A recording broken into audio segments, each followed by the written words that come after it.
Good morning student.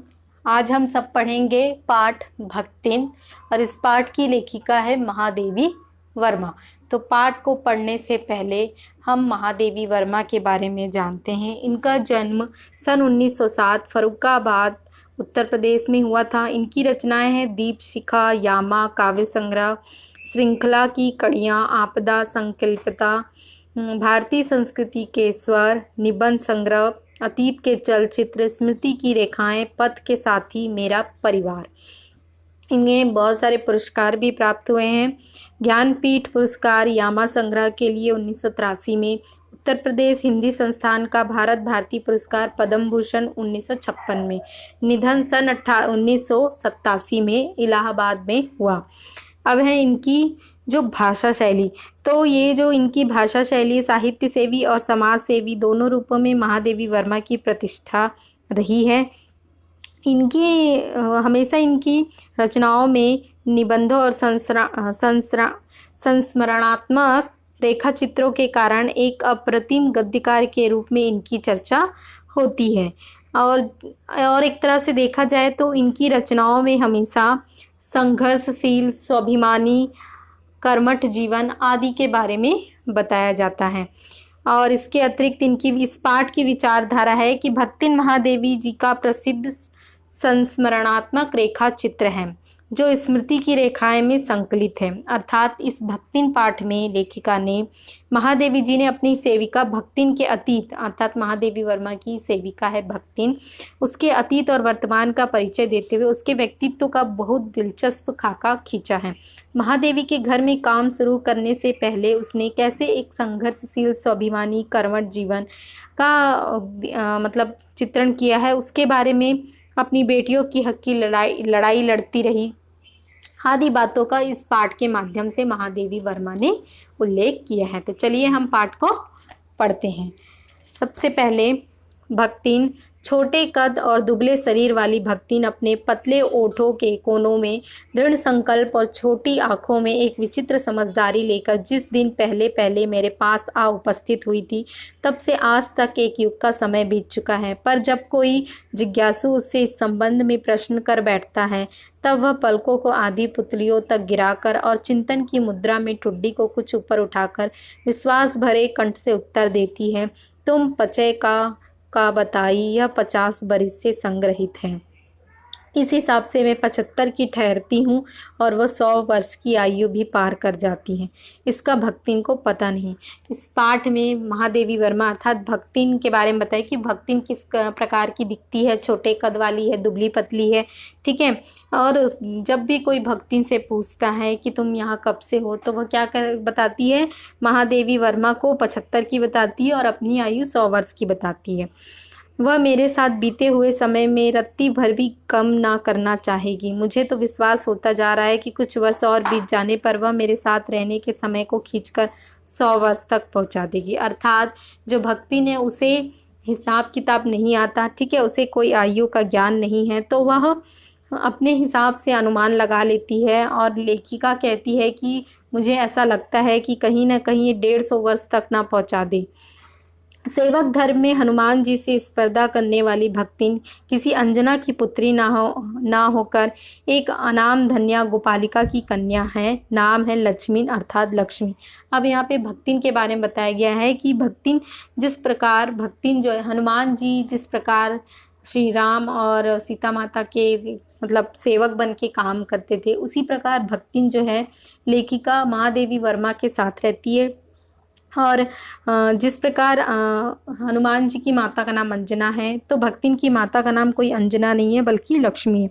पर जैसे मेरे नाम की विशालता मेरे लिए दुर्वा है, वैसे ही लक्ष्मी की समृद्धि भक्तिन के कपाल की कुंचित रेखाओं में नहीं बन सकी। वैसे तो जीवन में प्रायः सभी को अपने अपने नाम का विरोधाभास लेकर जीना पड़ता है, पर भक्तिन बहुत समझदार है क्योंकि वह अपना समृद्धि सूचक नाम किसी को बताती नहीं। केवल जब नौकरी की खोज में आई थी, तब ईमानदारी का परिचय देने के लिए उसने शेष इतिवृत्त के साथ यह भी बता दिया, पर इस प्रार्थना के साथ कि मैं कभी नाम का उपयोग ना करो। उपनाम रखने की प्रतिभा होती है तो मैं सबसे पहले उसका प्रयोग अपने ऊपर करती, इस तथ्य को वह देहातिन क्या जाने। अब यहाँ पे उसके बारे में बताया गया है कि उसका कोई उपनाम लेखिका रखना चाहती पर वह उसकी इच्छुक नहीं है। भक्तिन के जीवन का इतिवृत्त बिना जाने हुए उसके स्वभाव को पूर्णतः क्या अंशतः समझना भी कठिन होगा। वह ऐतिहासिक झूसी में गांव प्रसिद्ध एक सुरमा की एकलौती बेटी ही नहीं, विमाता की किंवदंती बन जाने वाली ममता की छाया में भी पली है।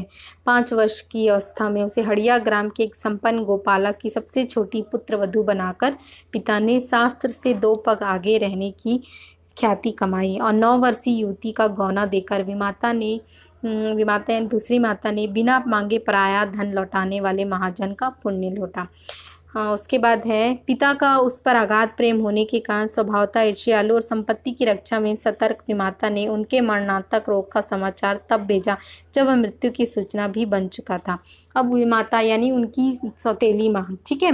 तो यहाँ पे वह धन संपत्ति कहीं मतलब उसकी भक्तिन की माता को डर था कि कहीं संपत्ति ना देना पड़ जाए, तो इसलिए वह जब उनके पिता की तबीयत खराब रहती है तो उन्हें खबर नहीं देती है। जब मृत्यु हो जाती तब उन्हें खबर देती है। रोने पीटने के अपशगुन से बचने के लिए सास ने भी उसे कुछ न बताया। बहुत दिन से नहर नहीं गई यानी पीहर, ठीक है, सो जाकर देख आवे, यही कहकर और पहना उड़ाकर सास ने उसे विदा कर दिया। इस अप्रत्याशित अनुग्रह ने उसके पैरों में जो पंख लगा दिए थे वे गांव की सीमा में पहुंचते ही झड़ गए। हाय लक्ष्मी अब आई कि अस्पष्ट पुनरावृत्तियाँ और स्पष्ट सहानुभूतिपूर्ण दृष्टियाँ, ठीक है, अनुकृतियाँ थीं। इस अप्रत्याशित अनुग्रह में उसके पैरों में जो अर्थात यहाँ पे बताया गया है कि वह जब अपने मायके जाने के लिए बहुत खुश होती है तो अचानक ही जब वह सीमा में पहुँचती है तो लोग बाग उसे देखकर बोलते हैं कि हाय लक्ष्मी अब आई है, तो उसकी जो पंख थे वो वहीं पर झड़ जाते हैं। पर वहाँ न पिता का चिन्ह शेष था, न विमाता के व्यवहार में शिष्टाचार का लेश। दुख से शिथिल और अपमान से जलती हुई वह उस घर में पानी भी पिए बिना उल्टे पैरों ससुराल लौट पड़ी। सास को खरी खोटी सुनाकर उसने विमाता पर आया हुआ क्रोध शांत किया और पति के ऊपर गहने फेंक कर उसने पिता के चीर बिछो की मर्म व्यथा व्यक्त की। अर्थात उसके मन में कहीं ना कहीं पीड़ा थी कि सबको पता था कि उसके पिता की तबीयत खराब है, पर किसी ने उसे कुछ नहीं बताया। इस वक्त इस क्रोध में वह जलती है। जीवन के दूसरे परिच्छेद में भी सुख की अपेक्षा दुख ही अधिक है। जब उसने गेहुए रंग और बटिया जैसे मुख वाली पहली कन्या के 2 संस्करण और कर डाले तब सास और जेठानियों ने ओठ बिछाकर उपेक्षा प्रकट की। उचित भी था क्योंकि सास 3 कमाऊ वीरों की विधात्री बनकर मचिया के ऊपर विराजमान पुरखिन के पद पर अभिषिक्त हो चुकी थी। दोनों जेठानियां काक भुषंडी जैसे काले लालों की क्रम विधि सृष्टि करके इस पद के लिए उम्मीदवार थी। अर्थात वह उस घर की सबसे छोटी बहू रहती है तो उस पर ही सारा काम छोड़ दिया जाता है। जेठानियाँ जो रहती हैं वह बातों में रहती हैं और सारा काम उसे ही करना पड़ता है। इस दंड विधान के भीतर कोई ऐसी धारा नहीं थी जिसके अनुसार खोटे सिक्कों की टकसाल जैसी पत्नी से पति को विरक्त किया जा सके। सारी चुगली चवाई की परिणति उसके पत्नी प्रेम को बढ़ाकर ही होती थी। जेठानियाँ बात बात पर धमाधम पीटी कूटी जाती पर उसके पति ने उसे कभी उंगली भी नहीं छुआई। अब यहाँ पे बताया गया है कि उसका पति ठीक है, उसका पति कभी भी उसे मारता पीटता नहीं था। उसकी जबकि जेठानियाँ थी वह अपने पतियों से बहुत मार खाती थी। वह बड़े बाप की बड़ी बात वाली बेटी को पहचानता था। इसके अतिरिक्त परिश्रमी, तेजस्विनी और पति के प्रति रोम रोम से सच्ची पत्नी को वह चाहता भी बहुत रहा होगा, क्योंकि उसके प्रेम के बल पर ही पत्नी ने अलगौजा करके सबको अंगूठा दिखा दिया। काम वही करती थी, इसलिए गाय भैंस, खेत खलिहान, अमराई के पेड़ आदि के संबंध में उसी का ज्ञान बहुत था। उसने छाट कर ऊपर से असंतोष की मुद्रा के साथ भीतर से पुलकित होते हुए जो कुछ लिया वह सबसे अच्छा भी रहा। साथ ही परिश्रमी दंपति के निरंतर प्रयास से उसका सोना बन जाना भी स्वाभाविक था। अर्थात वह बहुत मेहनती, अपने मेहनत पर उसने हर कार्य किया। धूमधाम से बड़ी लड़की का विवाह करने के उपरांत पति ने घरौंदे से खेलती हुई 2 कन्याओं और कच्ची गृहस्थी का भार 29 वर्ष की पत्नी पर छोड़कर संसार से विदा ले लिया। अर्थात उसके पति की मृत्यु हो जाती है। जब वह मरा तब उसकी अवस्था कितनी थी? 36 वर्ष की, यानी 36। पर पत्नी आज उसे बूढ़ऊ कहकर स्मरण करती है। भक्ति सोचती है जब वह बूढ़ी हो गई तब क्या परमात्मा के यहाँ वे भी बूढ़ा ना होंगे? पर अतः उन्हें बूढ़ऊ न कहना उनका घोर अपमान है। हाँ, तो भक्तिन के हरे भरे खेत, मोटी ताजी गाय भैंस और फलों से लदे पेड़ देखकर जेठ जेठौता के मुंह में पानी भर जाना ही स्वाभाविक था। इन सब की प्राप्ति तो तभी संभव है जब भुइयाँ दूसरा घर लेती, पर जन्म से खोटी भक्ति इनके चकमे में आई ही नहीं। उसने क्रोध से पांव पटक कर आंगन को कंपायमान करते, हम कुकरी बिलारी ना होए, हमार मन मस पोसाई तो हम दूसरा के जाब नहीं ता तुम्हार पचे की छाती पे हो रहा भुजम और राज करबे समझे रहे। अब वह अपने घर वालों को कहती है कि आप लोग किसी भी प्रकार में मुझे परेशान ना करें, मुझे जो सही लगेगा मैं वही करूँगा। उसने ससुर अजिया ससुर जाने के पीढ़ियों के ससुर गणों की उपार्जित जगह जमीन में से सुई की नोक बराबर भी देने की उदारता नहीं दिखाई। इसके अतिरिक्त गुरु से कान फुकवा, कंठी बांध और पति के नाम पर घी से चिकने केशों को समर्पित कर अपने कभी न टलने की घोषणा कर दी। अर्थात उसने पति के लिए जो भी काम करना था वो सारे काम किए। भविष्य में भी संपत्ति सुरक्षित रखने के लिए उसने छोटी लड़कियों के हाथ पिलेकर उन्हें ससुराल पहुंचाया और पति के चुने हुए बड़े दामाद को घर जमाई बनाकर रखा। इस प्रकार उसके जीवन का तीसरा परिच्छेद आरंभ हुआ। भक्तिन का दुर्भाग्य भी उससे कम हटी नहीं था। इसी से किशोरी से युवती होते हुए बड़ी लड़की भी क्या हो गई? विधवा हो गई। भुइयां से पार ना पा सकने वाले जेठों और काकी को परास्त करने के लिए कटिबद्ध जरूरतों ने उन्हीं की आशा की एक किरण देख पाई। अर्थात वह मतलब उसके जीवन में कठिनाइयों का कभी अंत नहीं हो रहा था। उसकी बड़ी बेटी के पति की भी मृत्यु हो जाती, क्योंकि अब यहाँ बताया गया भक्तिन की लड़की भी माँ से कम समझदार नहीं थी। इसी से उसने वर को नापसंद कर दिया। बाहर के बहनोई का आना चचेरे भाइयों के लिए सुविधाजनक नहीं था, अतः यह प्रस्ताव जहाँ का तहाँ रह गया। तब वे दोनों माँ बेटी खूब मन लगाकर अपनी संपत्ति की देखभाल करने लगे और मान ना मान मैं तेरा मेहमान की कहावत चरितार्थ करने वर के समर्थक उसे किसी न किसी प्रकार पति की पदवी पर अभिषिक्त करने का उपाय सोचने। अतः जो दूसरे उनके मतलब वर जो उनकी बेटी से विवाह करना चाहता था, वह लड़का किसी न किसी प्रकार से उसे प्राप्त करना चाहता था, क्योंकि उसके पास बहुत सारा खेत खलिहान था, आमदनी थी। एक दिन माँ की अनुपस्थिति में वर महाशय ने बेटी की कोठारी में घुसकर भीतर से द्वार बंद कर दिया। उसके समर्थक गांव वालों को बुलाने लगे। युवती ने जब इस डकैत वर की मरम्मत कर कुंडी खोली तब पंच बेचारे समस्या में पड़ गए। तीतरबाज युवक कहता था वह निमंत्रण पाकर भीतर गया और युवती उसके मुख पर अपनी 5 उंगलियों के उभार में इस निमंत्रण के अक्षर पढ़ने का अनुरोध करती थी। अंत में दूध का दूध और पानी का पानी करने के लिए पंचायत बैठाई और सबने सिर हिलाकर इस समस्या का मूल कारण कलयुग को स्वीकार। अपीलहीन फैसला हुआ, चाहे उन दोनों में एक सच्चा हो चाहे दोनों झूठे, पर जब वे एक कोठरी से निकले तब उनका पति पत्नी के रूप में रहना ही कलयुग के दोष का परिमार्जन कर सकते। अपमानित बालिका ने ओठ काट कर लहू निकाल लिया और माँ ने आग्नेय नेत्रों से गले पड़े दामाद को देखा।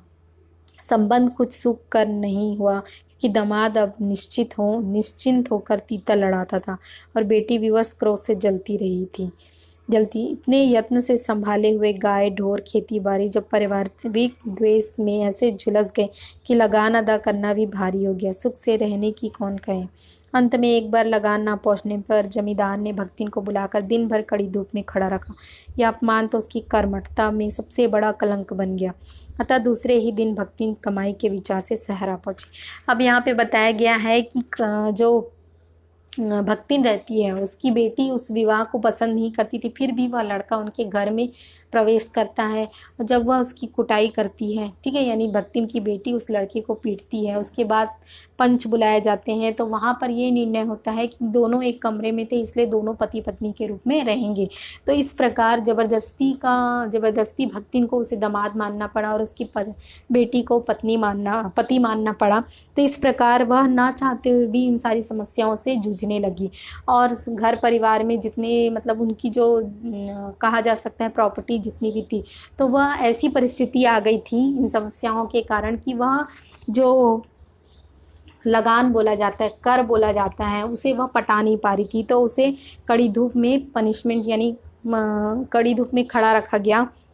घुटी हुई चाँद को मोटी मैली धोती से ढाके मानो सब प्रकार की आहट सुनने के लिए कान कपड़े से बाहर निकाले हुए भक्तिन जब मेरे यहाँ सेवक धर्म में दीक्षित हुई, तब उसके जीवन के चौथे और संभवतः अंतिम परिच्छेद का जो पथ हुआ, उसकी इति अभी दूर है।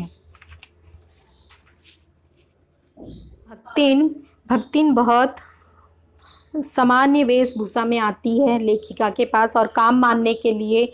इसके बाद वह दाल रात लेइत साग भाजी उछौक सहित और बाकी का रहा। दूसरे दिन तड़के ही सिर पर कई लोटे औंधा कर उसने मेरी धुली धोती जल के छींटों से पवित्र कर पहनी और पूर्व के अंधकार और मेरी दीवार से फूटते हुए सूर्य और पीपल का 2 लोटे जल से अभिनंदन किया। अर्थात अब लेखिका के पास वह काम के लिए आती है और उसके पास वह रहती है, ठीक है, तो वह हर प्रकार के कार्य करने के लिए तैयार रहती। मैंने समझ लिया कि इस सेवक का साथ टेढ़ी खीर है।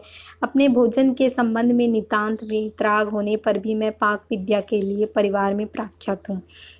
कोई भी पाक कुशल दूसरे के काम में नुक्ता चिन्ह बिना किए रह नहीं सकता, पर जब छूत पाक पर प्राण देने वाले व्यक्तियों का बात बात पर भूखा मरना स्मरण हो गया और भक्तिन की शंकाकुल दृष्टि में छिपे हुए निषेध का अनुभव किया, तब कोयले की रेखा मेरे लिए लक्ष्मण के धनुष से खींची हुई रेखा के समान दुर्लभ हो उठी। निरुपाय अपने कमरे में बिछौने में पकड़कर का नाक के ऊपर खुली हुई पुस्तक स्थापित कर मैं चौके में पीढ़े पर आसीन नानादि कर को भूलने का प्रयास करने लगा। अर्थात लेखिका यहाँ बताती है कि वह हर प्रकार के कार्य करने में निपुण थी।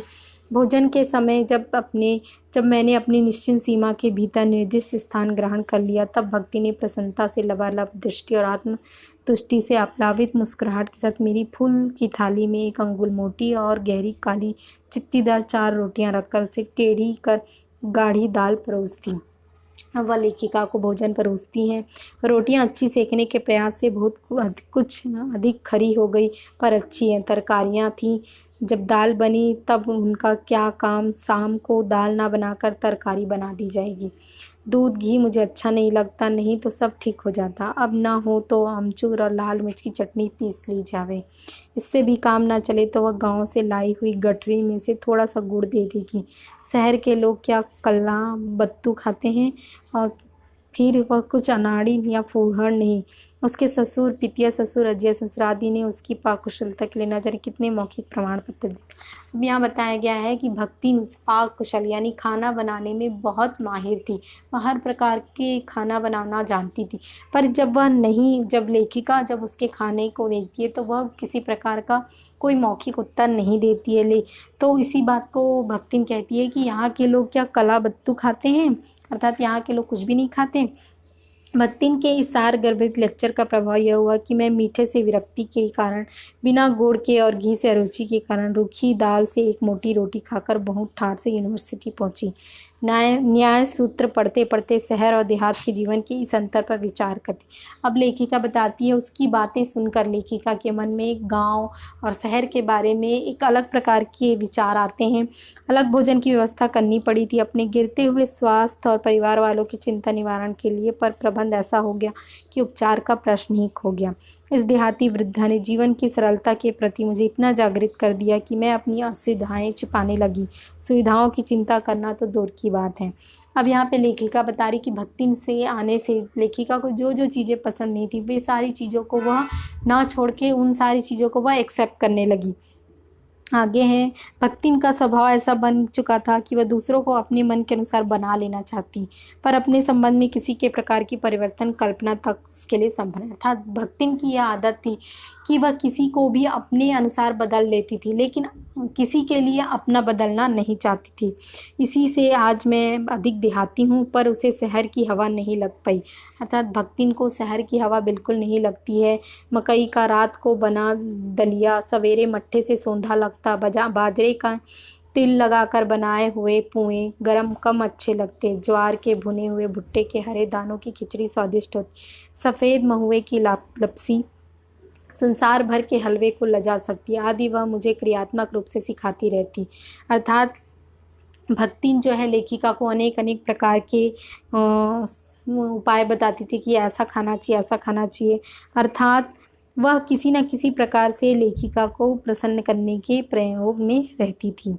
आगे हैं, शास्त्र का प्रश्न भी भक्तिन अपनी सुविधा के अनुसार सुलझा लेती थी। मुझे स्त्रियों का सिर घुटाना अच्छा नहीं लगता, अतः मैंने भक्तिन को रोका। उसने अकुंठित भाव से उत्तर दिया, शास्त्र में लिखा है।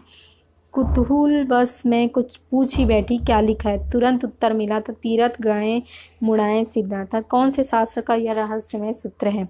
यह जान लेना मेरे लिए संभव ही नहीं था। मैं हार मानकर मौन रही और भक्तिन का चूड़ा कर्म हर बृहस्पतिवार को एक दरिद्र नापित के गंगा जल से धुले उस्तरे द्वारा यथाविधि संपन्न होता था।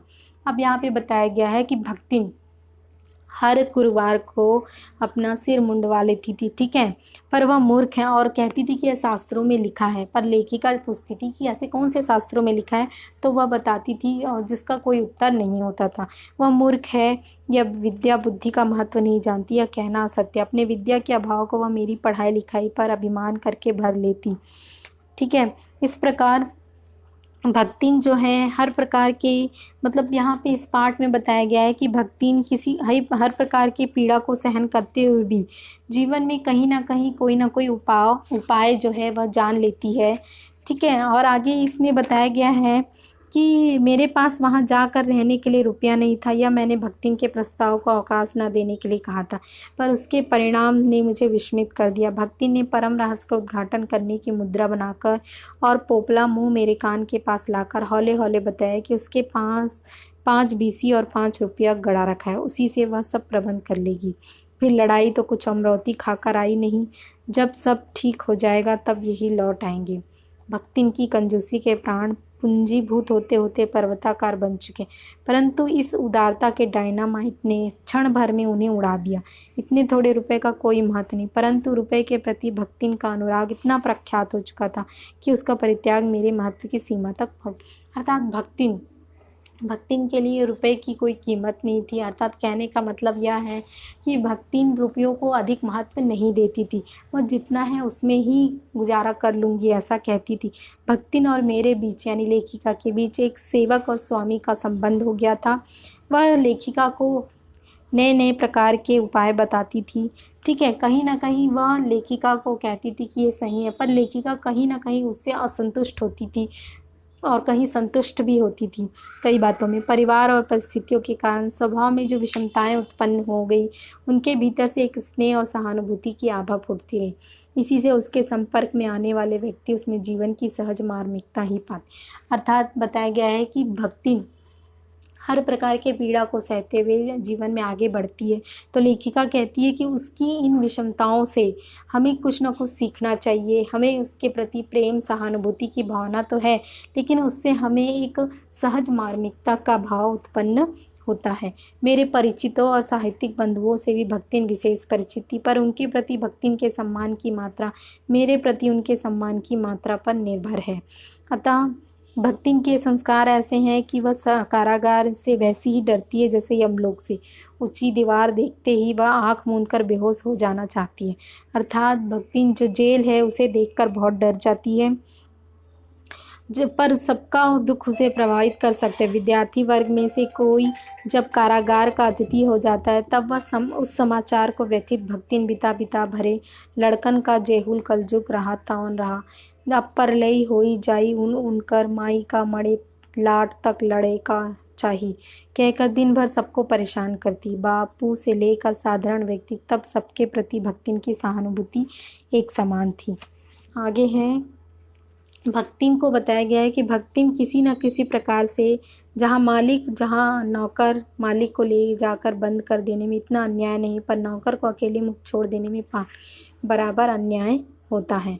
अर्थात लेखिका यहाँ बताती है कि जो भक्तिन है वह हर काम को करने में निपुण है, किसी न किसी प्रकार से हर कठिनाई से वह उभर जाती है। तो लेखिका बताती है कि मैं प्रायः सोचती हूँ कि जब ऐसा बुलावा आ पहुँचेगा जिसमें ना धोती साफ करने का अवकाश रहे, ना सामान बांधने का, ना भक्तिन को रुकने का अधिकार होगा, ना मुझे रोकने का, तब चिर विदा के अंतिम क्षणों में यह देहातिन वृद्धा क्या करेगी, मैं क्या करूँगी। भक्तिन की कहानी अधूरी है, पर उसे खोकर मैं इसे पूरा नहीं करना चाहती। अब यहाँ पे बताया गया है, इस पाठ में लेखिका ने बताया कि भक्तिन किस प्रकार अपने जीवन में कष्टों को झेलती लेकिन कभी हार नहीं मानती है। ठीक है, और आगे बताया लेखिका उस भक्तिन की कहानी को पूर्ण कैसे करेगी, क्योंकि भक्तिन जीवित थी जब लेखिका इस कहानी को लिख रही तब भक्तिन जीवित थी, तो लेखिका नहीं चाहती थी कि भक्तिन की कहानी को पूर्ण करने के लिए भक्तिन को विराम कर दिया जाए। लेखिका नहीं चाहती थी, इसलिए उसने उस कहानी को अधूरा ही छोड़ा, अर्थात भक्तिन की कहानी को अधूरा छोड़ा लेखिका ने। जितनी बातों को उन्होंने स्पष्ट रूप से बताया वो बातें यही थी कि भक्तिन कभी ना कहीं मतलब हर किसी व्यक्ति को अपने अनुसार वह ढाल लेती थी, परंतु किसी के अनुसार वह नहीं ढलती थी। अर्थात वह किसी को खुश करने के लिए अनेकों कार्य करती थी, परंतु वह कभी किसी से एक्सपेक्ट नहीं करती थी कोई उसके लिए कुछ करे। वह अपने कार्य में हर प्रकार से निपुण होना चाहती थी। इस प्रकार हमारा यह पाठ कंप्लीट होता है। Thank you.